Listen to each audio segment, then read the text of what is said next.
Hello and good morning, everybody. It's Thea. Welcome back to Garden Goddess Tarot. And welcome back to the Collection and Declutter series. Woo, I'm having so much fun already.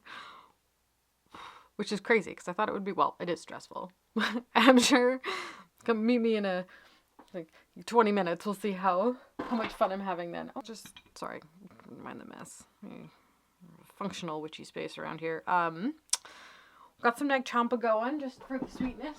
Because today we are tackling another huge pile of decks.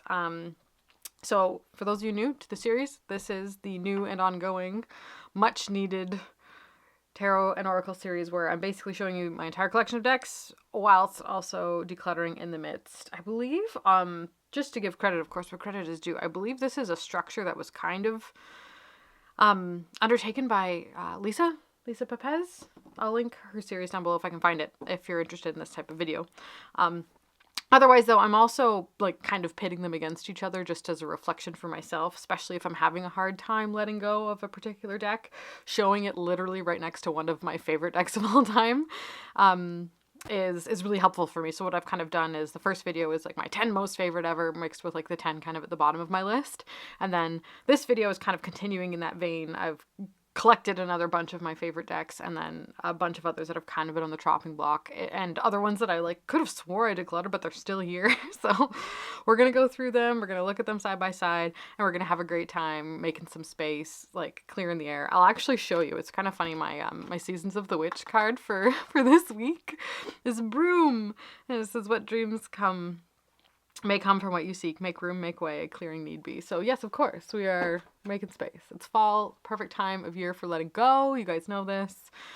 So yeah, that's the plan. That's the outline. That's what we're doing today. It'll be a fun time. I reserve the right to change my mind later, but I also, my decisions are final. You can't sway me. And obviously there's going to be decks here that you like. The point is I bought them. 99% of the decks in my collection I paid for myself, and I bought them because I was interested in them. I thought they were cool. I liked them. And either my relationship with them has changed over time or they didn't live up to my expectations, which is a trap all of us can fall into at some point or other.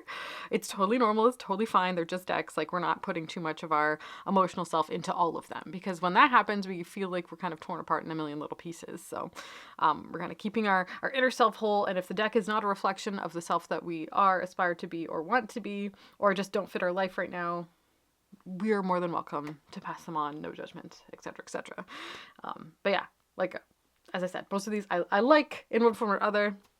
It's just there's no space. They don't have a place in the puzzle that is my life right now. So yeah, that's my disclaimer. That's my caveat. That's all we're gonna say about that.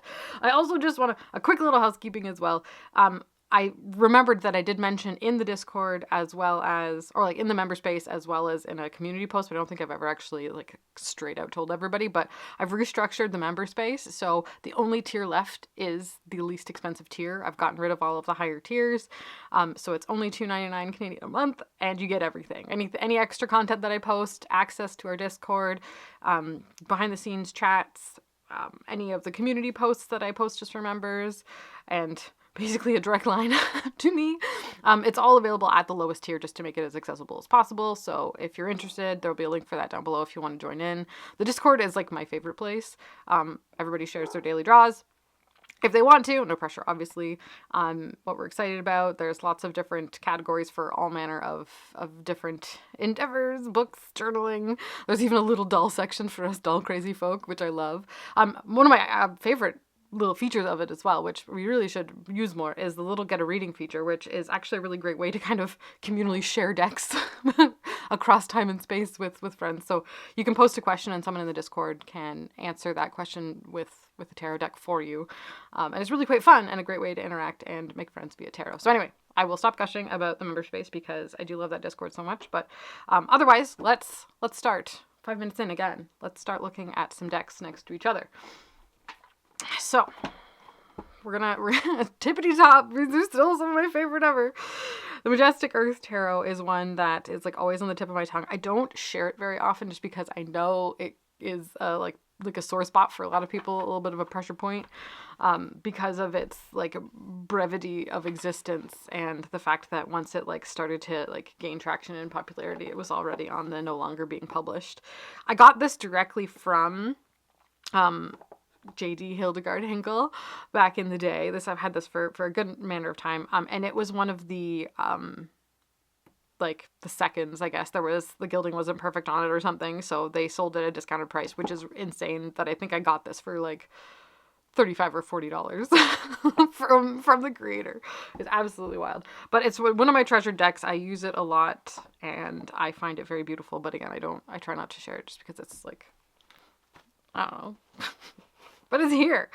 The one that it is going up against today is this, which is the first Make Playing Cards deck I ever purchased. It's even in its original little velvet bag from Make Playing Cards. And this is the John William Waterhouse Oracle, which I wanted so bad. I've had it for years. I never use it. I never use it. And I had wild and big dreams of putting keywords on it. Now, okay, I think I just wanted to pair these two together to see them together, and just, I don't know, maybe it won't cement my need to let them go, but I never reach for it. It's just, it literally has been languishing for years in a drawer with like me having the intent of writing keywords on it, just to make it more functional and useful for me, because I like the art, but I feel like the art alone without any direction is so vague that it needs some more focus, I guess, maybe, and to be a useful oracle for me. But anyway, these are all just my opinions. These are thoughts that are flying in and out of my head at their own volition. So we will see. But yeah, so this is an oracle and this is a tarot, but they're both kind of a classic art compilation, which is kind of why I chose to throw them together. Anyway, this is a gorgeous deck. Love it so much. Yeah, I feel like my time with the John William Waterhouse Oracle is, because there's so many other, I guess the other thing is, as we'll see as we go along, I have so many other curated art decks that do more for me and are more useful, and like bottom line, I'm just more likely to grab for them, and that will go with decks like this. So I feel like I don't need this one in my collection any longer. So we'll find it a better home, I think. See, like, excuse me? That's the same paint. I never noticed that before. It's interesting that they came up together, because yeah, they are both from this deck, and you can choose which backs you like as well. But that's so interesting. And maybe there are different paintings because the perspective is slightly different, but like, look. Oh, that's interesting. That irritates me a little bit.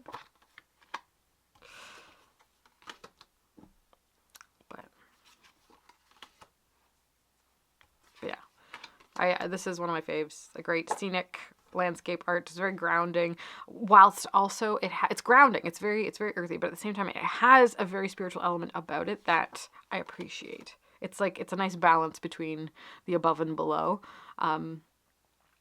which feels good. You don't feel like you're getting lost in it in the same way that you would something a little bit more like fully spiritual, like the Prophet Oracle, for example. It's very, like, that one, like, my feet are not on the ground when I'm using that one in any way whatsoever. But this one, it has a nice tie to both. It's also got some keywords on the bottom, as well as astrological and elemental associations, which is fun. I just like them a lot. Anyway, this one, I think it's time. She's the one that created the collage on the back, like that image. But yeah, and I think I'm comfortable letting this one go in favor of others right now. So that's the first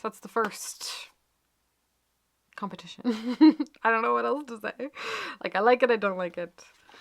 It has potential, but isn't quite there. And it's a lot of my fault for not putting the keywords on it yet, but that's okay. We got time. It'll go. I do like that card though a lot. Anyway, that's fine. See, this is why we're here. Yeah, fantastic. Okay. We don't need to go through the whole deck. So that is the Majestic Earth. Cult classic for a reason. Obviously staying. One of my faves ever. But the John Waterhouse deck. Like, there's repeat art. Like, I've got that in other decks. I have her in other decks. Let's see. I have them in other decks. Her, obviously, like, so that's Pandora. She shows up everywhere. Odysseus. Like, they're good. I like them. I like the myth behind them, but there's so many more other functional decks that exist for me that this fits. So it's going. It's going to go. Whew. Okay, good.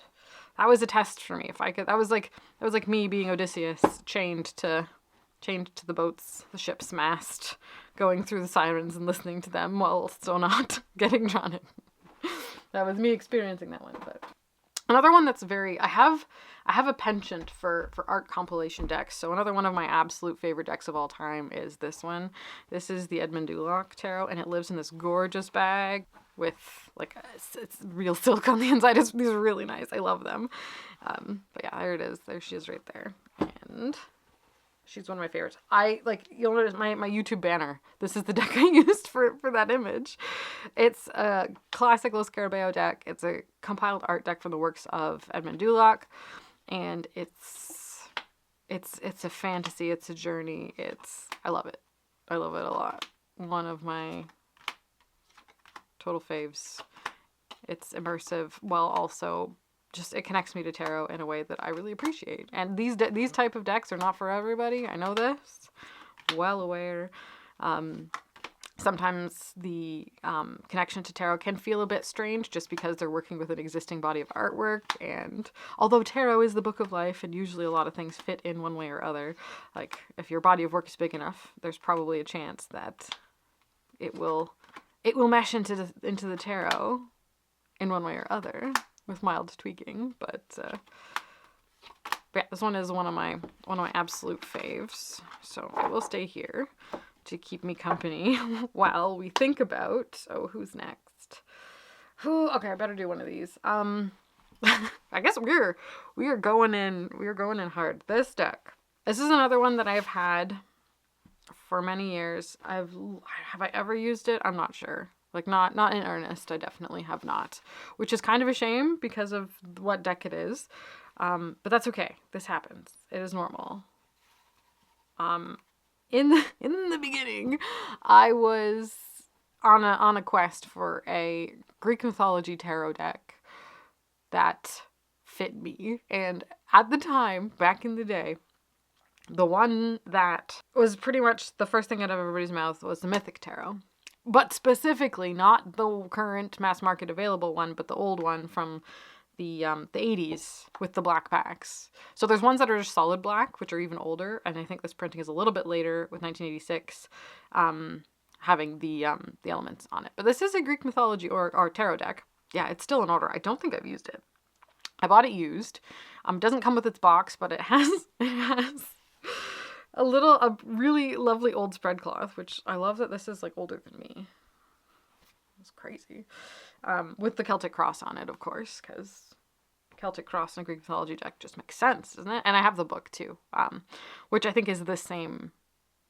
Correct me if I'm wrong, but I think the book is the same as the one that's published now. They just changed the art. I don't know why, because it's so much better in this one.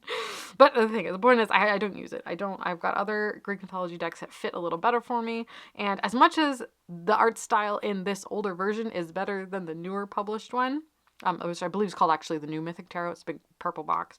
I still don't feel like the art style resonates for me in a way that makes me want to pick it up in a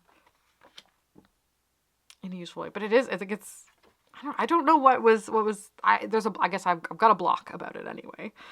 And some of them are really good choices. And this wasn't me. Someone else wrote the numbers on them because they don't have the numbers.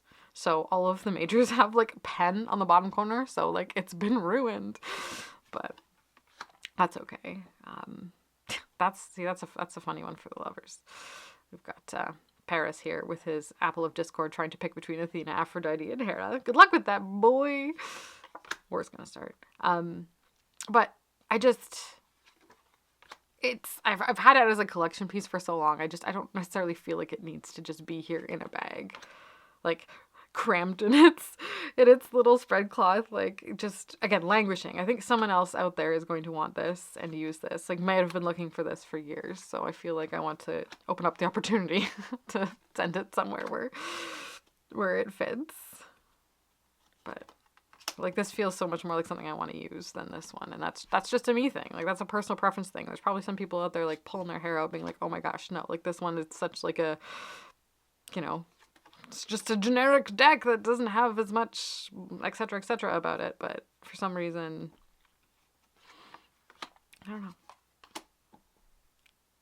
No, the Mythic Tarot is just, it's just not for me, I don't think.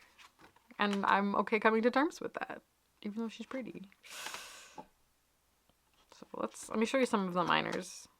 It's a very interesting judgment card as well. I mean, it makes sense in a, like, if you're extrapolating from a kind of, yeah, anyway. We don't need to go into depth today. That's not the plan. But it's myth all the way through. Each of the suits, I believe, are like a specifically contained myth. I think the cups are Eros and Psyche. I think the wands looks like is it Jason? I see Golden Fleece. I'm assuming so. And then the cups. Let's just jump ahead. Oh, and then we've got people as courts. Yeah, Eros and Psyche for the cups. Swords. We've got Athena. It's probably Odysseus. The pentacles. Who's the pentacles? Let me test in my Greek myth. It's been a while since I've been like into the man myths. I tend to hang out with the gods, less so with the mortals. Delos? Delos. I was right. Of course I'm right. I just second guess myself far too much. So yeah, it's great, it's clever, it's old, it's a piece of tarot history, but it's just doesn't suit me. Doesn't suit me, so which is fine. I'm okay admitting that. So yeah, 20 minutes in, we've done 4 decks, but that's fine. It's gonna be this process, guys. Obviously, Edmund Dulux is gonna stay, one of my faves, and the Mythic Tarot, we're going to move on. Don't worry, I won't let this one on fire. All right, the next pair. The next one of my favorite decks is this little one. It's called the Philarkos Tarot. It's by Carmen Sorrenti. I don't see this one around too much. It's an indie deck. It's not spoken. It's a special and a weird little guy. It's got like a little guidebook. It also has a secret PDF guidebook, which goes into even more detail about the imagery on the cards. So if you have this deck and you're like, oh, the guidebook doesn't make any sense, hit me up. I'll send you a copy of the secret guidebook that has more detail about it. This deck, it's called the Philarkos Tarot, and the Philarkos is a term that refers to ancient mystics that used to go into caves and basically hermit and have spiritual experiences, etc., etc. Very tied to the Mediterranean region. It's very up my street, and it's very mystical. It's very this deck is so cool. I love it so much. And the art in it is a bit kind of cuckoo bananas. The minors have a very hand-drawn, loose, like marginalia, but like a touch of modernity about it. There's little like notes written. It feels very like someone's like spiritual notebook, just kind of keeping track of their experience of the energy of that card in a very loose and kind of fun way. I like it. This is an acquired taste. I know this one's not for everybody, but it's really deep and it's very good. The majors are beautiful. They're usually like these deep hand painted. Oh, sorry, that's a court card. The court card and the majors have a lot more. They're a different art style in comparison. So some people may say this deck feels disjointed. I really like it though. It has so much personality. It's charming. It has charmed me. I like it. It reads really well for me as well. One that's like, because it's so abstract and kind of emotional and evocative, it's a better one to read for yourself because it will bring stuff up for you as opposed to like on the table reading for someone else. But it is really good. I like it a lot. And the majors are wonderful. There's lots of it has lots of layers and references, and it does. And the tower card in this. Oh, yay! I love it. Hermes is here. with heterochromia, which is very interesting as well. I like that. Where's the Tower card? Oh, the Sun in here is also one of my favorite cards ever. Let me see if I can find the Tower, because I have a magnet of it on my fridge. It's so good. And it's one that might, like... Oh, it was the next one. There it is. That one, it's such a good Tower card. Like, I really, really like it. And so the magnet on the fridge, it says this is an awakening. And it's like literally you being like your world being rocked. You're split into, you're torn asunder. But obviously it's there's a positivity about it. There's like a, I don't know, just with the color palette. It's like a seed breaking open to burst forth life or something like that. Anyway, it's really good. I like this deck a lot. A deck I don't like a lot. And I don't need to, but I'm going to apologize because this is a deck that someone sent me because they thought I would like it, and it turns out I don't, and I really should just let it go. Find someone else who does, because it's not my favorite. This is a Greek mythology tarot deck. Again, this is me trying to find that perfect Greek mythology tarot deck, which I now have, thank goodness, but like it was an adventure, it was a journey. This one is the Greek Goddess Tarot by Ellen Lorenzi Prince.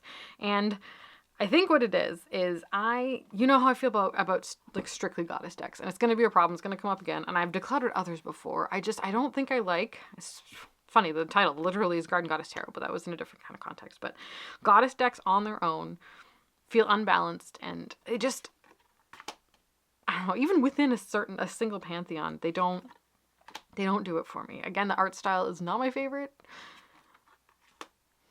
which is kind of strange because we've got this over here. This is an interesting comparison. This is like me potentially tripping all over myself. But I think my other thing with this deck, less so like the art style, a lot of the times, you know, I can push past it if I really like the deck and the thoughts behind it. But I really didn't like how the guidebook was written. I didn't like its perspective. I didn't like a lot of the card choices and other things. Like, her other decks, she's got Tarot of the Crone, which I haven't tried. It looks interesting, but I think I may not like it in practice as well. Because the Dark Goddess Tarot, that was a fan favorite for a long time I had, and I didn't like it, and I got rid of it as well. Like, they're not functional for me. I don't enjoy, they don't fit for me, I guess. So, it just wasn't for me, and I didn't love it. So there is a little guidebook somewhere. Is it here? Where'd it go? Oh, it's here. I'm like, I know there's a guidebook. Where's the guidebook? You guys are probably screaming at me. I haven't had all of my coffee this morning, so I'm not entirely there. But yeah, there's little references to hymns. There's like quotes. It's all right. I don't align with the perspective, I guess. So it's fine. It's fine. I don't need to apologize if something doesn't work for me. But I just feel bad because it was such a generous gift. So it just, yeah, it didn't suit for me. So the Greek Goddess Tarot by Ellen Lorenzi Prince, not for me. Her Dark Goddess deck wasn't for me, and who knows about Tarot of the Crone. But yeah, and there's a spread for a bunch of goddesses there. That was what I was also saying. Sorry, I'm all over the place. You can tell I'm jittery. I feel bad. I have latent guilt, but I don't use it. I'm not going to use it, and like, that's, someone else might. So if this was one you were interested in at some point, hit me up. But Philarkos is a treasure, and I enjoy it greatly, and it's one of my faves, so that's fine.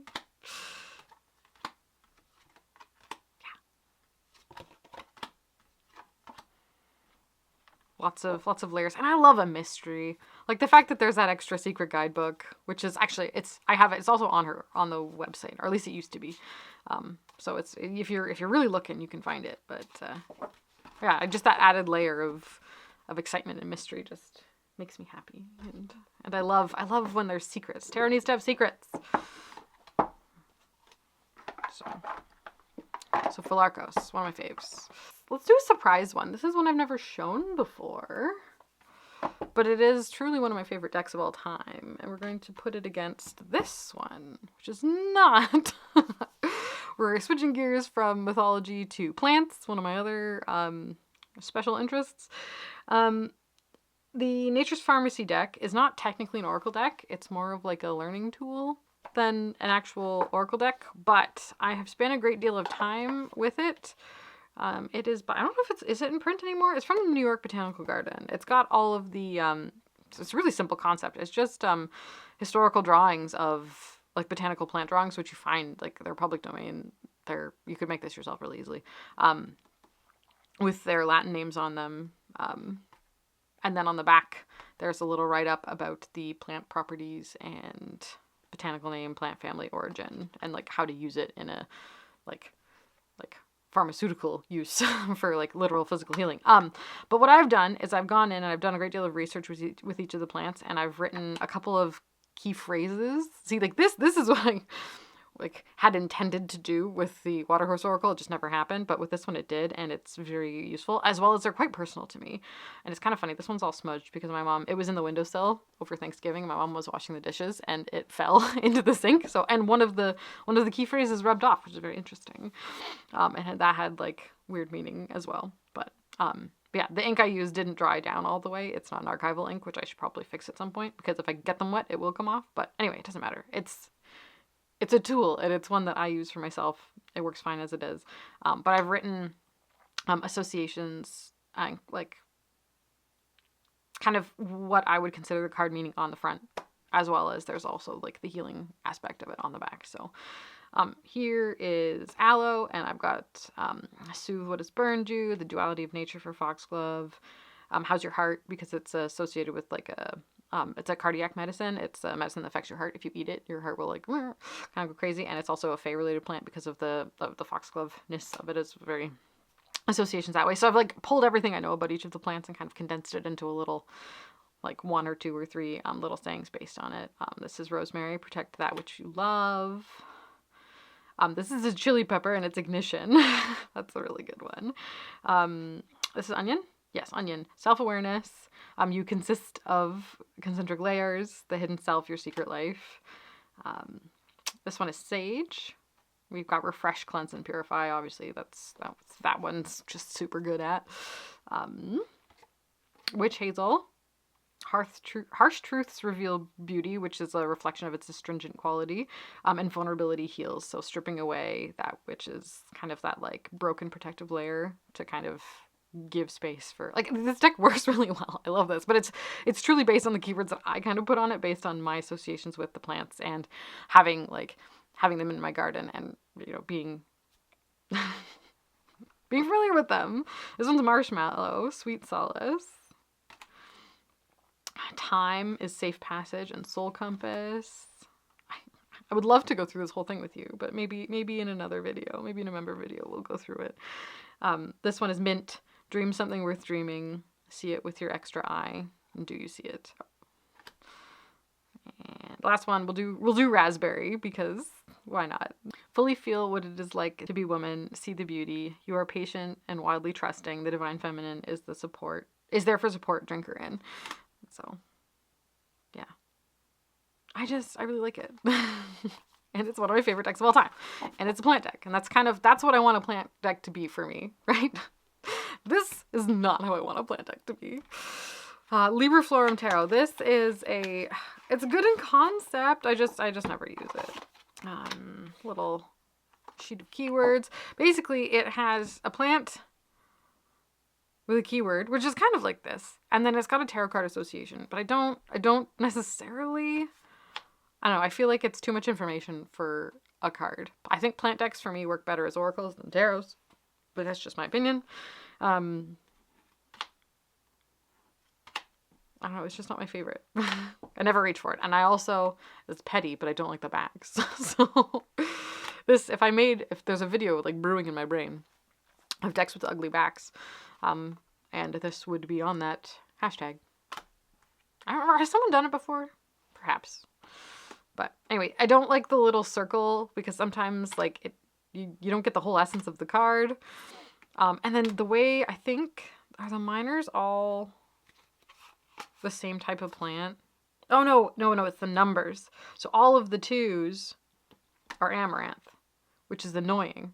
Because, like, the 2 of Wands is also amaranth. And the 2 of Swords is also amaranth. And, like, it does kind of tap into the numerological association, but I don't like that. I don't like the repetition there. That's what it was. That was kind of a thing I didn't like about it, so.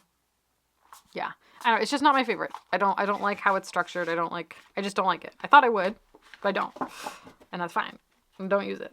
Because it's not something that I get super jazzed about, I don't use it. So if I don't use it, I don't pick it up. Thus it sits and languishes. And I don't feel like it's kind of the kind of deck I just want to keep around just cause. Taking up space. So Libreflorum Tarot is gonna go from Cosmic Eye. And the Nature's Pharmacy deck is gonna go back on my kitchen windowsill and continue to get bleached in the sun. And used as a little comforting message when I'm in the kitchen. Deck that's one of my favorites ever, Pagan Otherworlds. She comes up every so often. Deck that I think I'm done with is the Fountain Tarot. Pagan Otherworlds is just, it's a classic. It's super gorgeous. It's luxurious. This is the first like expensive indie deck that I ever convinced myself to buy. I clearly haven't used it since we talked about it in the Catfish by the Moon video, but I like it. I like it a lot. It is gorgeous. It feels beautiful.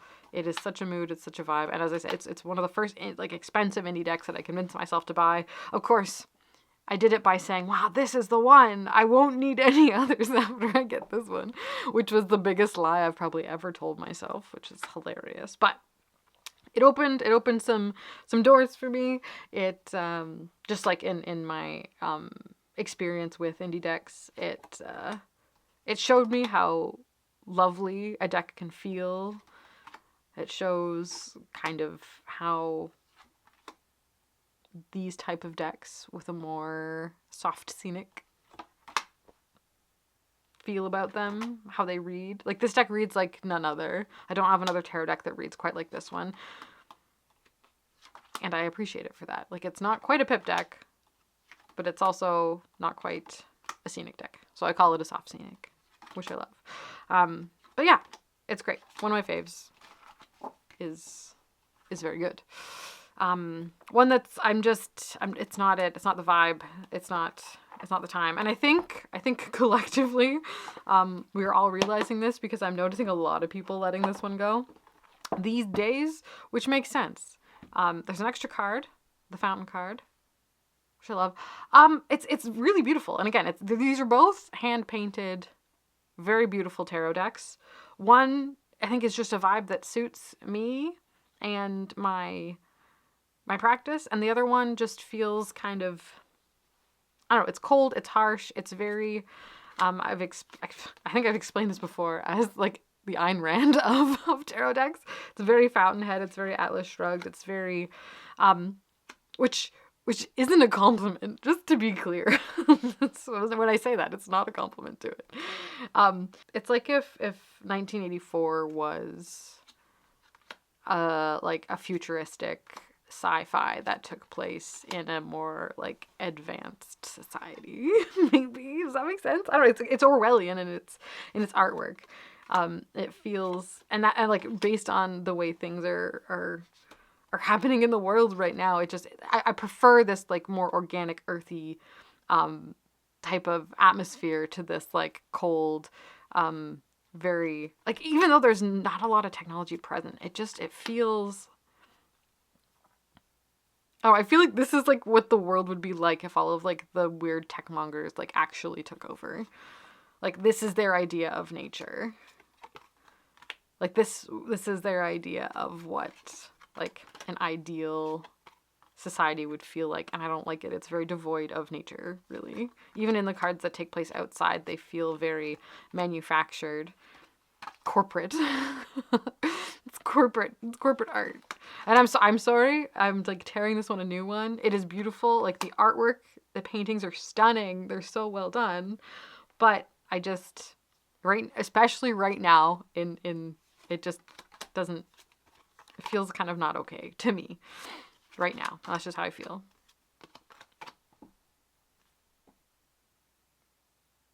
Yeah, like I much prefer the raw connectivity of the Pagan Otherworlds compared to the distant and it feels, yeah, I guess the best thing I can say is like a corporate elitist tarot. That is the Fountain Tarot. Like this deck wants my progress report. It wants to see my spreadsheets. Maybe my husband would like this deck. Maybe if I can get this, might be the one. I'll give it to him and see if he enjoys it and gets into tarot because of it. Maybe I'll do that just to see. Like, okay, this is a good example of, this is one of the like nature-y cards. It takes place outside, but it's the Four of Coins, and it's, I don't know, it's almost like they've like squirreled away and hidden this. Like, this is supposed to take, like, the context of this being that nature is somewhere else, away from people, hidden. Like, I've squirreled away these coins. And, of course, the Four of Pentacles being power as well. It's like I've stashed power and hidden it in these places that have thus been abandoned because there's no people in this nature setting. Like, it's just, I don't like it. I don't like it right now. And maybe it would be the kind of deck that would be useful during this kind of, like, wild time. But I don't pick it up. I don't want to. Yeah, like, look at that. It's modern, but it feels modern in, like, a bad way to me. Like, this could be, like, corporate propaganda. Like, this could be a logo for some, like, tech business about, like, that's potentially, like, doing bad stuff. I don't want to get into it. But that's just my brain probably projecting all over everybody. I'm sorry, but it just doesn't suit me. I live essentially almost alone in the woods, and the Fountain Tarot just does not reflect my life in any way whatsoever, and it's not the kind of energy that I want to engage with on the regular when it comes to using tarot decks. If I lived in the city and I was reading for people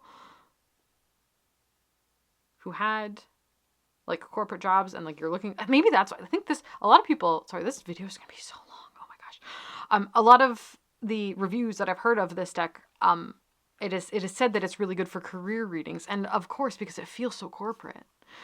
Like, it feels like corporate art. That's why, of course, it, like, fits into, like achieving in career and, like, the system and that sort of thing. So crazy. Why is the Hydro guy here? What's going on? Anyway, I'll be back with the next pairing in 2 shakes of a lamb's tail.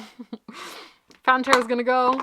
Pagan Otherworlds is gonna remain one of my top decks. Alrighty, crisis averted. Apologies about that. The next deck we're going to talk about is one that goes along with the Pagan Otherworlds. They're like little buddies, but they're not. I don't ever use them together because they're so different. But they're like cousins, you know? They like hang out sometimes, but they're not best friends.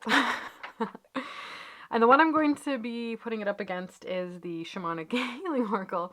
And you'll notice in the last video, we had a couple of shamanic decks that I'm getting rid of, and I think this video is going to be no different. There was, like, a phase, I don't know, 5 years ago where, like, shamanic decks were everywhere, and they ended up, like, the structure of them ended up being quite useful. This one's actually, it's not a bad deck. We'll get into it. We'll start with the Super Oracle. This one is great. This one is kind of a little psychological, not really word salad because most of them just have the one keyword. But it's beautiful. It's got, like, that woodcut look about it, which, delicious. I love it. Just, it's rich and textured, and the thing about this one is it feels great. It's the same card stock. They're a little big. They're kind of hard to riffle properly if you're into that. And of all the decks that I have, this is the one that is most likely to, like, slide away from me when I'm not looking. Like, it's very, very slidey. But anyway, it's beautiful and all that. But I think what I love the most about it is the keywords, and that's just a personal preference thing.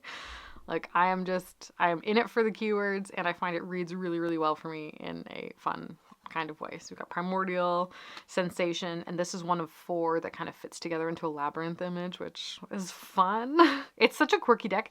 There was a video a guy years ago did about this, like, deconstructing it, about why it's such like intentionally quizzical, like, mystery of a deck. And you guys, as we talked about with Flarkos, I love a mystery. I love a little bit of, like, intentional, like it's just bits of it are hidden. Like, it was made with a purpose that's not quite clear to those who use it off the bat. And there's, like, certain aspects about this deck that make it really interesting and unique. If I can find the video buried in the annals of the internet somewhere, I will link it. But super cool. I love this deck.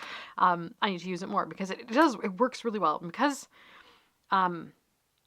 It's black and white. In theory, it matches lots of things. I don't know if you can tell quite on camera, but these are quite creamy, and it actually, you'd think it would match absolutely everything, but it doesn't. It's actually really hard to pair because of the creamy nature of the cards.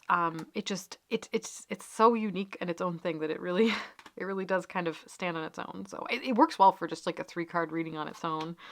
Sageness, imperfection, and a spiral there is quite cool. There's a few like geometry type cards that have no keywords, which is very interesting, and they all have a color that you can play with as well. But mysticism, synchronicity, and transformation, like it does a great job on its own. I really like this deck. It is a great and handy one. So yeah, one of my faves. Fantastic keywords, really, really good. And again, one of the earliest Oracle decks, indie oracles that I ever purchased. And it's been a winner ever since. So it's by Usi, same people as Pagan Otherworlds. I think you guys know. You've seen it around the block. Shamanic Healing Oracle cards. This is a mass market deck by Michelle Matuzas, and it's a good one, and it served its purpose. I had my time with it. Who is it published by? This might be a Red Wheel deck. Yeah, or Schiffer. Yeah, this is an old Schiffer deck. It's got a little guidebook, which, you know, gold gilded. I like the size. It's not huge. Both of these decks don't have the most cards ever, but I think it's a good size for an Oracle. Like, I don't feel like I'm lacking in either of them. It does say it's the Shamanic Healing cards, but it is really, I find it a really broad and useful Oracle in the keyword department. We've got duality here with the 2 little birds. See, I'm going to talk myself. I'm supposed to be getting rid of this. I'm going to talk myself into it if I'm not careful. The backs have the title on them. Again, hashtag decks with ugly backs. It's not that bad, but it's just, it could be better, you know? Changes here. They're really functional keywords when it comes to being in a reading. New beginnings is but again, the tarot in its own way encompasses that on its own. But I don't know, maybe these were made with the intent to read not with the tarot. It comes so easily for me to mix tarot and oracle together, but I guess I got to remember that a lot of the oracle decks are made without that intention whatsoever. Like, they're not meant to be used with tarot, even though that's what we do and what we like to do in our little corner of the internet. It's just very interesting that I always forget that, oh yes, like, the creator probably just meant for you to use the oracle by itself and not mix it with tarot, so the overlap, like is fine. But for me, it's kind of like irritating because that's basically the death card. But yeah, moving into balance, psychic development, don't necessarily need that card in there, but self-love is good. I don't even mind the art style that much. The thing with me is, I think I've outgrown this deck, and I never reach for it anymore, which is a shame because it's so good. Reunion of Souls. We'll flip through this in comparison. I need to remind myself that, like, these are the ones that I'm more likely to pick up. Oh, see, these are cool together. Anyway, yes, I've made up my mind. It is time for the Shamanic Healing Oracle cards to find a new home, and I think I'm not gonna have any trouble finding someone who might like this, but it just doesn't fit me as well when I have decks that are like this and just do what I would want them to do a little better. So we'll give you a few more just for curiosity's sake. An individuation card, absolutely. Honoring her energy, home, and anima, ancient wisdom, and a daemon. That's fun. But like, they obviously, like, they energetically do not go together, as you can clearly tell. Ego and stripping illusions. But the keywords on both of these decks are quite good. Conflict and forgiveness. Perseverance and struggle. Thinking and discernment. Okay, maybe what's happening? Nothing is happening. Wow. Integration. And a Merkaba. Myth and emotional release. These are working really well together, but they don't like each other. They're different. Anyway, that's interesting. I gotta stop. Silence. Slow but steady. Yeah, I've made up my mind, but this is a good one, but I think it's time for it to go. So the Shamanic Healing Oracle, We're gonna let go. Super Oracle is gonna stick around. Okay, one of my it's waiting right here. I'm not sure who I'm gonna pair it with. Probably this one actually, just because it's here. One of my favorites of all of the times. It is the Rackham Tarot. This is like when I say I love a Low Scarabeo talk box deck, these are what I mean, and I have so many of them. And you guys just wait. Once we get in a little further to like. These first couple videos are like heavy on the decluttering. We're kind of decluttering at a 1-to-1 ratio, which is really good. We need to like go in hard, and then later I think we'll probably get into like more categories. So we'll pull out, I think next week, which we're coming up on Samhain, we're gonna do like the witchy spooky decks all together, and then like all of the Low Scarabeo tuck box decks we'll go through. And I probably won't declutter as many, obviously. Because like right now, this 1-to-1, I'm on fire. It's going so well. But we'll get into more of the categories and you'll see. But I point being, I love a Low Scarabeo tuck box deck, and like the Edmund Duloc and the Rackham Tarot were kind of the ones that got me onto them. And like I always keep the little books, because even though they're like there's only like 20 pages and they're just like a sentence for each card, it's often quite helpful and poignant, and you don't mess around. I just want to shuffle them. They're perfect size for my medium-sized girl hands. I fetched this one in a silver. And it's so good. So this is comprised of the artwork of Arthur Rackham. Very moody, very, like, it's like a watercolor and ink combination. And the wateriness of the medium itself just adds that extra layer of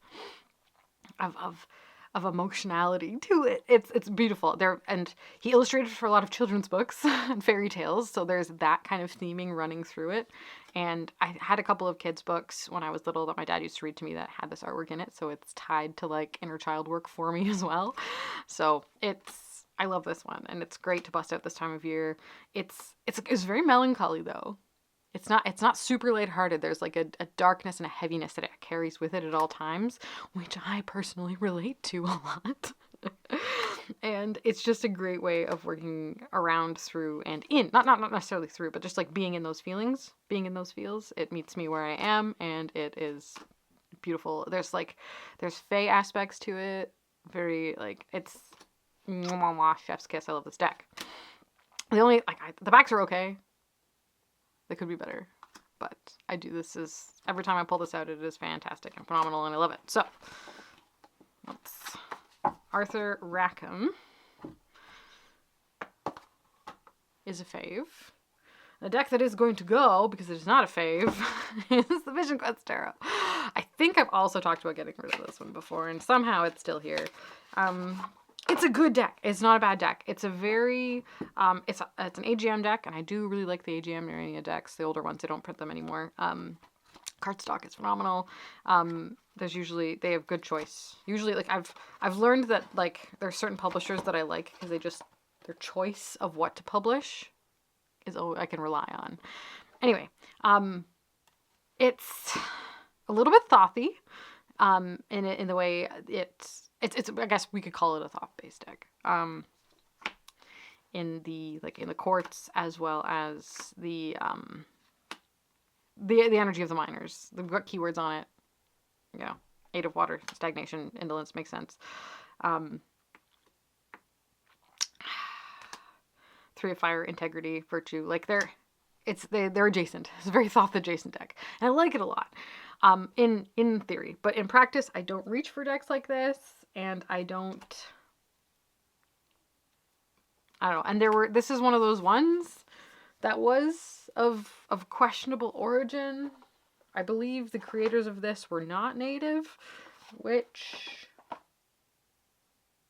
Guy and Sylvie Winter and Joe Dosey. I'm not sure. Don't quote me on that. I've heard. I think in my brain right now, off the top of my head, this was one of those ones that was a little bit of a time, right? This was probably made in the 90s. When was, let's fact check myself in real time. Okay, first published in 1998, and this is a 2021 printing. So yeah, this deck is not new, but it's of a time when there weren't as many concerns about that sort of thing. But it is of a time and place, and it's fine. If you want to use it, that's like, I've no judgment, it's fine. It's just not for me, is my point. So a deck like this, however cool, it is beautiful. It's very, connected to the earth, and it's well structured. There's no errors in the depiction of Scott. Like, that's a really good 5 of air. Like, it really, like, it feels frothy, doesn't it? Doesn't it? You got the defeat. It's right there. Even like the star pattern in the same colors. Like, it's smart. It's a really smart deck. I just don't reach for it, and it's not one that I feel comfortable using, whereas this one feels more more me. So we'll look at a few side by side. Not that they're related whatsoever, but it's all the human experience, I guess. Every tarot deck is related because it's the human experience, but yeah, it doesn't hit for me in a way that I need to in my practice right now. So, which is fine. It's good. But anyway, yeah. Completion. That is such a good keyword. And often one that I think of when the 4 of Wands comes up. Yeah, I do like when the suits are the elements. But yeah, it's one I have around, and I don't need to. Someone else will get better use out of this one. So we are brooming, we are streamlining. So the Arthur Rackham Tarot will stay, and I will find somewhere else for the Vision Quest Tarot to be. Excellent. Good work. I want to put this one next to this one, maybe? Is that the plan? I try to, like, pit them against each other in a sensible way, but it's difficult, especially when I'm just like, yeah, this is more thought goes into this than I planned to. That's okay. Candidate Oracle. This one, used and abused. I tend to pull a card and leave it in my window up here. I've talked at length about this one. This is by Laura Zespen and Ray Diamond. It is a mass market oracle deck that is really good. I love it. A lot of people love it. It may not be for you. I've heard a lot of people have mixed experiences with this one, but it's a very it's ecological, but it's also like somatic in the same way that really brings you into your experience and your body into it. The way the guidebook is written, it's written in a story. It literally takes you and puts you into the situation that's being depicted in the card. I love the keywords, even without the context of the book, because it really lets your mind wander. It's a good energy to kind of just have out. I don't tend to mix this with other decks that often. It would look great with the Luminous Void Tarot, but I don't use it. I tend to just use it on its own, because I don't know, it feels like it wants to be itself, because a lot of it because of its awkward shape. And I really should make a bag for it, because it's usually just out and naked. The backs are all discolored from being soaked in the sun. Some are green, some are blue. I forget which was the original color. Probably this like green, but then it's the faded to the light blue. Some cards stayed out longer. I used this for an entire year. I pulled a card a week. The deck is structured to have a card a week structure that kind of follows the seasonal patterns of the earth. So it's beautiful. It's really good. I like it a lot. Clouds pass, but the mountain remains. It certainly does.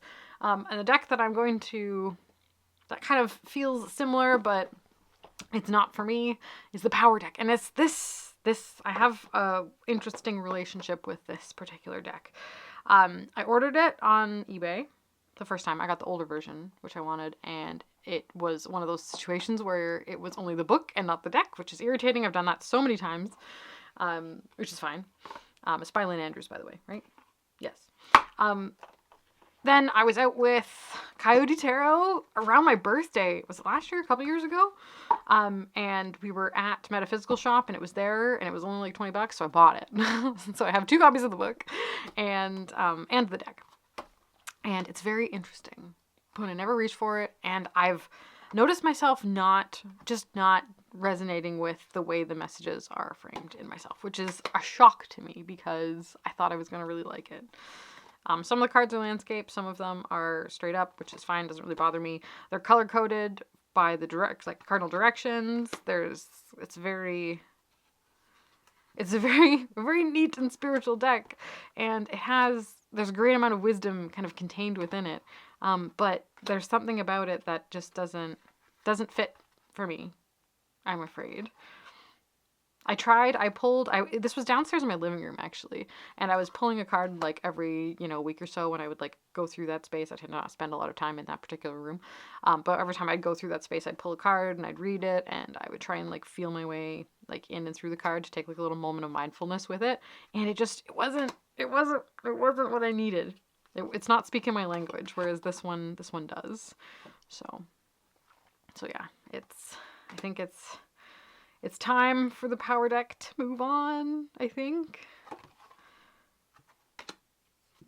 And the Kantaji will definitely stay. I love her, but yeah, I don't know. Maybe it's the abrasiveness of the colors. They are the medicine wheel colors, I think.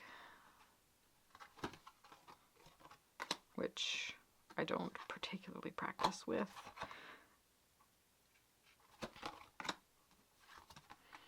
Yeah, no, it's just not for me, I don't think. Which is such a shame, because it is cool. The artwork is so cool. There's some cards that are just like stunningly beautiful. I love this one. The little weeping yogi. And a yellow rose. That's another one that I'm like, they're interesting because they're kind of collage, but they're not. There's a lot of weird mixed elements in them. That's a beautiful one. A little chasm in the woods with the universe kind of within it. A little portal. Intuition. And like these ones are cool too. But I don't think it's it for me. Which is fine.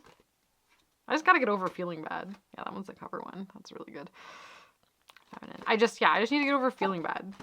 Because like I'm going through these and I'm thinking of like as I'm looking at them, I'm thinking of the creator creating it, and I'm thinking of like, a human being pouring their heart and soul and like spiritual experience into the creation of a tool of wisdom to be shared with other people, and I start to feel bad that it doesn't resonate with me, but it's not like I don't have to conform to everybody's perspective. Like, you can't love everything.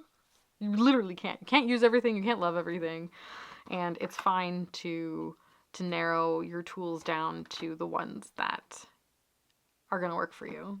And I guess it's also, in the same breath, fine to try new things and experience perspectives that you're not familiar with, because that's how we grow and learn as well. But having tried it, I don't love it. I'm not going to reach for it. Doesn't need to stay. So the power deck is going to go. Whew. After that long-winded explanation. And my fierce desert flower.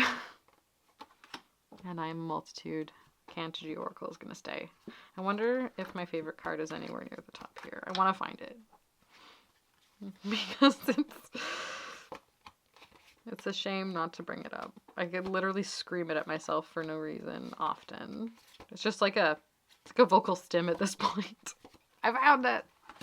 Your feet are too fish. I love this card. I love this card. So yeah, your feet are too fish. Kantaji. Forever fave. One of my favorite decks of all time. Kim Crane's Alchemy Oracle. This one is such a winner for me because I love the principles and concepts of alchemy and how they translate to the human experience through the world and one's spiritual journey, evolution, whatever. You know how it is. This is such a fun deck. A little hexagon, another little weird shaped boy, which I don't necessarily use the function of pulling them out in like a little honeycomb pattern and reading them directionally and all that jazz. I just think it's fun that it's a hexagram. But it's a great, the art, I love Kim Crane's art style. It's dynamic, it's punchy, it's wonderful. It's got the alchemical processes in it, although I don't necessarily agree with the words she chose to describe them, but it was a choice she made, whatever. I've talked about that before, it's fine. But I love how all-encompassing the keywords are. It really works well. The guidebook is very useful and very great. I was doing kind of daily draws with this for a long time, and it pairs with a shocking amount of my more esoteric decks as well as non-esoteric ones. It works well with a black and white deck. It's really good. This is one of my favorite decks, and it is another good one if you're looking for a deck that's going to be like a spiritual weather vane for you, in whatever context you want to use. I don't know, it's just really good, and I like it a lot. So, without spending 10 minutes talking about how great this is, because I have talked about it up and down for a few years at this point, we are going to compare it to one that snuck in. This deck, she snuck in. She snuck in. She came in a Witch's Moon box, actually, which is very interesting, and it's kind of brilliant that they would put a deck in a box of that price point, which is quite lovely. But it's just not for me. I don't work with Kuan Yin, and as beautiful as it is, the soft sweetness of the messages from Alana Fairchild, they don't resonate with me, which is fine. So I'm going to, I had a quick flip through. I used it once or twice, and I just, she's not my girl. I have other guides that I would much be more drawn to working with on the regular. So someone else will definitely get more use out of this one than I. I guess it's a simple. I don't feel too bad about this one because it was one I didn't necessarily seek out. She found me, but at the same time, we realized that upon our first date, we were not compatible whatsoever. So that's fine. That is totally fine. So something like this, infinitely useful, happy to pull daily draws with, but I'm just, right now I'm not in a place to work with the Kuan Yin, and the saccharine nature of this oracle just doesn't serve me right now. So that's fine, and I don't need to feel bad about it, and she's gonna move on in the world. However, some of the cards are stunningly beautiful. Like, some of them are so pretty, but yeah, that's okay. Just not me. She's not me, which is okay. I think I also need to learn that the Alana Fairchild Goddess decks I don't particularly jive with. I used to have the Mary one, the pocket one, and it was okay, but it wasn't my favorite. I'm trying to think. I have a couple. Do I have? Yeah, I have like 2 or 3 other Alana Fairchild decks, like the big ones, and they're kind of okay. Maybe we'll talk about them later. Maybe we'll see. Maybe I will let them go. But yeah, no, I'm moving through that phase of my card work journey. Very interesting. Okay, next one. Another Oracle deck that goes with and in the same breath as the Alchemy Oracle by Kim Kranz is the Archetypes deck. And this is another. If I had to pick between the two, I think the Alchemy one is definitely more of a favorite for me, but the Archetypes deck, the Oracle deck, is so good, and it's right up there as well. Their use function is different, though. This one is an Archetypes deck. This was really good for if you're doing readings around people, interactions, experiences, and that sort of thing. This is a more, I say practical, but not in a use case practical kind of way, but practical in a like more mundane kind of way. Even though can be quite spiritual as well. The Alchemy deck, I don't know, for me personally, feels more like, wah, whereas this is a little bit more, If that makes any sense. I don't know what I'm saying, but it's really good. Again, very similar art style. This matches so many things. There's a pocket size one as well, if this like large round one is a bit unruly. But today is round deck day, apparently. We're talking about all my weird shaped ones. But this deck will read you to filth as well, in a good way. Very helpful, very conducive to personal growth. Pairs with tarot immaculately. I would almost say like it works better with the tarot. It's just really, really good, and I like it a lot. So, yes. This deck, which I like a lot, infinitely useful, very multi-purpose. Like the types of messages are wildly different. They're not the same. But a deck that does kind of give a lot of the same messages. It had its time with me. I did enjoy it briefly. Is this Oracle of Portals by Tess Whitehurst. I don't know who the artist is. I could check. Layla over here is our artist. So, it's beautiful. It's a big Blue Angel Oracle deck. I'm not super in love with the backs, especially when the backs is like one of the cards. But anyway, I've used this for readings. It was actually pretty good for client work of all things, because it's as like a wrap-up card. It's very, very simple. And I had a little moment myself where I was really like into portal work. I've got a few portal decks actually. This was one of them that I wanted to try. And I liked it in its own way. Each of the cards, the image kind of presents itself as a bit of a portal. So we had Underwater Realm, which kind of draws you in. This kind of Monet's Garden for peace. But the keywords themselves were quite simple. And the guidebook didn't give me quite enough. So it wasn't as... It's a very simple deck. Whereas this is like a deep and complex and very multi-layered deck. This one is all very, very simple. And they're different. But I think I've moved past the need for this one. But there are, if they come up, there's a few absolutely stunning cards that just make me kind of go, oh, but I should keep it. There's also one really stupid card in here, which is hilarious. Yeah, like, this does nothing for me. It is obviously, it makes sense within the context of the deck, but it's not something, I don't know. Like, 'cause obviously we graduate from different phases of our life in different ways. Like, it has a metaphor, but again, the image, and it just doesn't, but like that could work. That one's kind of silly. Some are better than others. It's kind of a mixed bag, this one. Okay, I love that too, but in the context of actually using it, that's a good one. Adventure, Rebirth. Let's see if I can find it. New World. That's interesting as well. I like that one. It's a bit all over the place. I don't know. Maybe if it was smaller and not as unruly and didn't have the, I have, when I was using it, I did take the stupid card out. Realm of the Fae's in there. Otherworld's a good one. I don't necessarily need an Ascend card. This one is one that hits me in the heart, but you know this.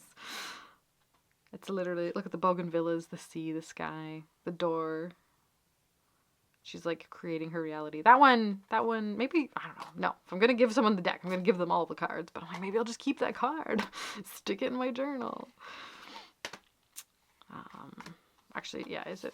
Yeah, the stupid cards at the back. It's dumb. I'm not even going to show you, actually. It's just terrible.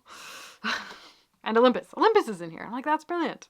What a fun random portal to have in a deck. But again, not the most useful thing ever. And yeah, it just,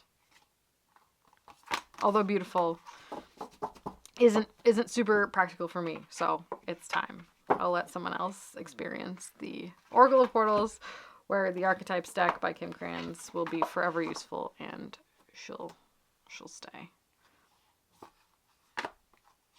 Yeah, the Mother, the Vow, Sustainer, the Healer, the Warrior, the Poet. It's really good for like assessing like where you're at, what's going on, what roles you're filling, how other people see you. It's another good one for the kind of energy you need to embody,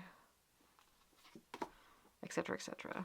So this is, and this is like, it's so incongruous for the rest of the deck, but I love it. It's so goofy and silly. With Sagittarius all over it on that one. But yeah, Althea's in there too. Like, so good. Temple, the Crone. I love this deck. My brain immediately wants to say you should use it more. So hopefully I will after this massive declutter happens. Okay. So, going, staying. Amazing. Couple more. Okay, we'll start with the tarot. And then this deck has two like associated oracles that are like by the same creator. So we'll do them with the last one, and then that'll be that. Thank you guys for hanging in for this adventure. The deck that is one of my favorites, because we're gonna start with the good. You've seen it kind of usually lives like right here next to this, so it's always like in frame secretly while I'm filming. It's in this Cloaked Cat tarot pouch, which is great and I love. This is the Noisy Museum Tarot by La Green Witch. It's from Game Crafter, and it's one of my favorites. This is just such a good all-purpose, all-around reader. It's the name alone, the Noisy Museum Tarot, brilliant. It's just, it's evocative. It makes you feel like, yes, you are walking through the collection of human experience via art, and it's literally talking to you. And if that's not what tarot, like one of my favorite ways to engage with tarot, I don't know what is. So it's so good. It's collagey. There's kind of drawn elements within it. It's really clever. I really love this. As the Ace of Wands, little violets. The use of like dynamic direction and action is actually really good. Got some William Blake in there. There's the moon, the wheel. I mean, it's the world. Oh, so good. Like, she's even put the little guys in. Oh, yes. So this is one of my favorites. I like it. It's really easy to read for me. It's great for like reading on the fly. This was one of my most reached for decks when it came to reading for other people, which is so interesting to me. Like what it is that I end up choosing in the moment. Because there's what I think I'm going to use, and then there's what I actually grab for in the moment. And this one was always one that was just, not just because it was here. It ended up living here because I used it so much. But, oh, this death card. Look at it. Obsessed. So, yeah. No, this is one of my faves. One of my faves ever. This is one of my not faves. This deck and I have had such a tumultuous relationship. This is like one of the earlier decks I ever picked up when I was starting my like exploration into other deck journey, shall we say. I found Tarot Tube. This was one of the first ones I picked up, thinking I was gonna love it. This is a Dreamkeeper's Tarot by Liz Houston. I had such high hopes. I was like, yeah, it's so moody, it's so like gothic and Victorian, and it's gonna be so great. First things first, just feeling it in my hands reminds me of my dislike for it. It's on the thick, awful US Games cardstock from that time. I really do avoid US Games decks these days just because of the cardstock. This was the beginning of it. It's, what is it? It is, here, let's not confuse myself. Let's do this so they both go the same way. And it is a little bit spooky. It's a little bit gothic. It's a little bit Victorian. It's collage art, but photos as opposed to paintings, which I think jars me. I don't know. But then again, I have so many other photo collage decks, so it doesn't make any sense to me. But for some reason, this deck is stone cold. It does not tell me anything. I get nothing. I read the book, and some people say it's one of their favorite tarot books, but it's like they're staring at me and they're silent. There is a wall between me and the messages in this deck, and they give me nothing. Whereas this gives me everything, and I don't understand why. We might just have to chalk this one up to, I don't know, some weird happening, some weird happenstance. For some reason, the messages in this deck they do not reach me for whatever reason. Have some kind of block, and that's fine. But I just also need to not keep it around, even though I think it's beautiful. I think it's stunning. But it feels distant. It feels cold, and that's not a type of reading I particularly like. Actually, this would have been a good one to throw with the Rackham Tarot because they have the same like kind of moody spookiness about it, but for some reason this one gives me so much more. There's so much more like depth and texture and dynamism to it, probably because it is illustrated. But this one just feels vacant, is probably a good way to put it as well. It's an incredibly vacant deck for me, and it doesn't move me. But this one does. And it's a me problem. Well aware. It is a me problem. But she's got to go. She's got to go. And I've tried to get rid of her, but she's like a boomerang. She comes back around. She's like, no, I'm going to stay in your house for a while. Because for a while when I was working at the bookstore, I was selling decks, and no one bit. No one wanted her. I don't know why. So she came back, and she's here, and she's waiting. I don't know what it is, but I think it's got to be final. She's got to go.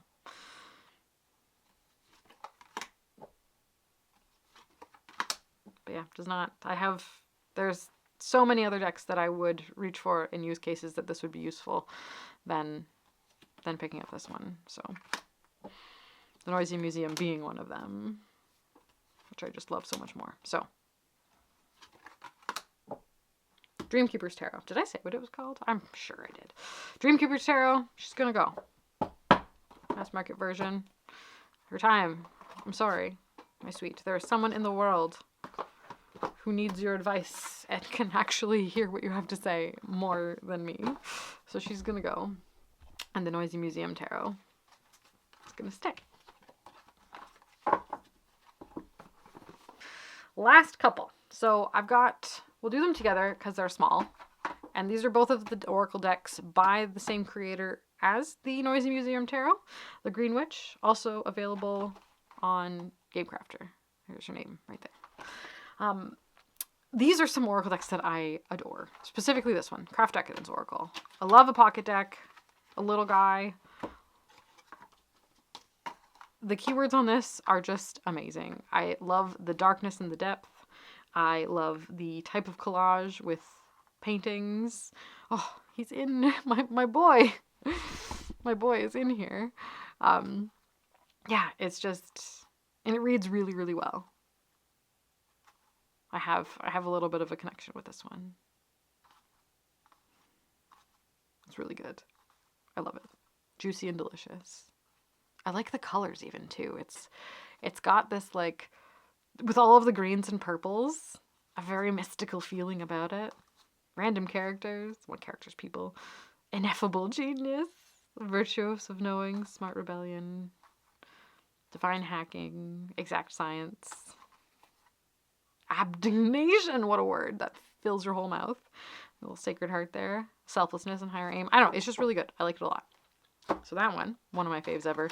And its little companion, cousin, friend, maybe actually this isn't cousin, this is like its brother, the Heavy Iridescent Oracle, is this one. Talent through work, faith, caring relationship, control. It's just little, it's easy to use, really good. Healing break, emotional lock, self-tenderness, the other deck. That's such a fun card to come up in a reading. Especially, oh, it's, yeah. Toxic relationship, focus, happiness, useful descent, celestial power. They're just really good. They're well thought out concepts that really aren't the type of regular rotation keywords that you're used to in more mass market friendly, like to lots of people type of decks. So I really like it. So these two are going to be kind of our together options as favorites ever. And the last one for today's decluttering is going to be the Triple Goddess Tarot. Now it's a tarot. It's kind of an oracle. She's just a majors only with chakra cards, if I remember correctly. And I used her for a retrospective year spread where I kind of look back on the last year, and I felt like a majors only deck might be useful for me. But I didn't love, and I think this comes back around to goddess decks and me not being useful, because it is a very divine feminine, like three faces of the goddess sort of deck. It's a majors only deck. The book is this big. The book is huge for there's so much. If you're looking to get into goddess work, if you want to do a specifically very intentionally divine feminine practice, something like this is going to be great. But it's not what I need right now, I guess. Here's the chakra cards. They're very, well, you see them. Their shape. We love a Vesica Pisces in this house, but I don't really use them as I should. I've got other decks that have chakra energy in them, which work better, and we will talk about them later. I think I put this back in order. So we got the Fool, Flying into Spring, the Song of Creation for the Magician, Sanctuary for the High Priestess, Fullness of Life. Like, it's really good, and I know a lot of people who this would fit really well with, particularly right now. Blossoming Spirit, Open Heart. It's not me right now. I'm not fully enveloped by the divine feminine space right now. I need some more balance, because I kind of get,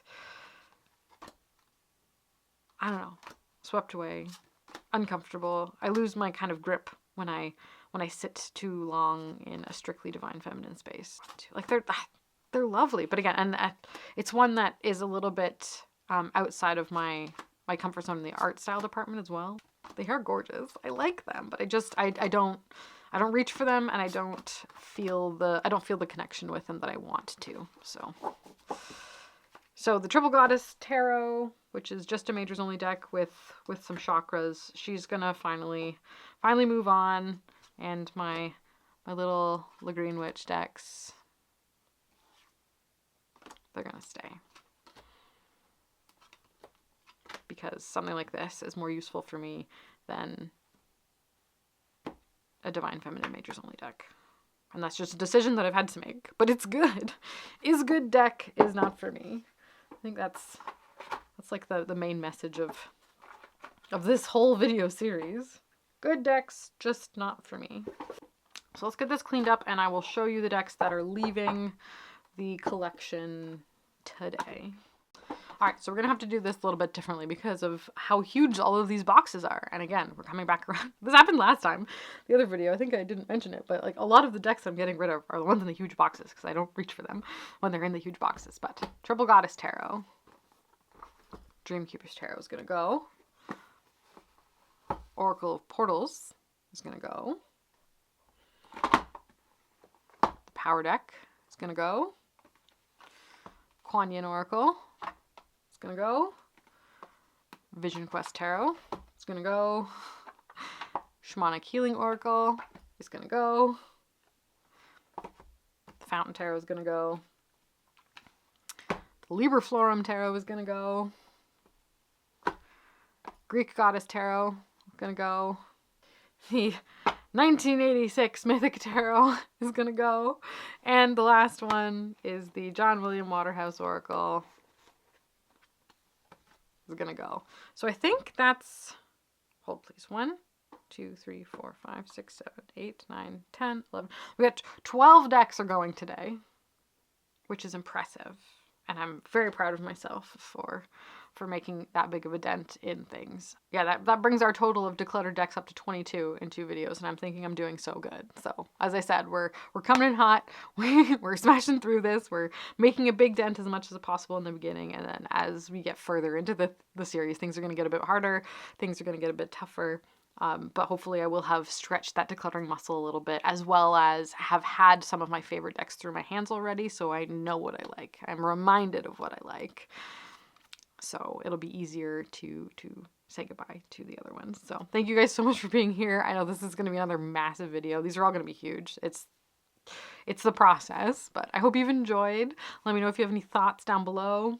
Again, I reserve the right to change my mind, but I think right now I'm pretty confident with my choices that it's time for a lot of these to move on, and I just need to, be the broom, pick up the broom, and clear out some of the old energy to kind of leave space for the ones that I, already have, and to welcome in some new experience. So I'm happy. I'm confident. I just need to also scoot some of the guilt out the door with the rest as well. So thank you guys so much. I really appreciate it. Members, I will see you in the member space. Thanks. I really appreciate it. And I'll see all you fine people in my next video. Bye.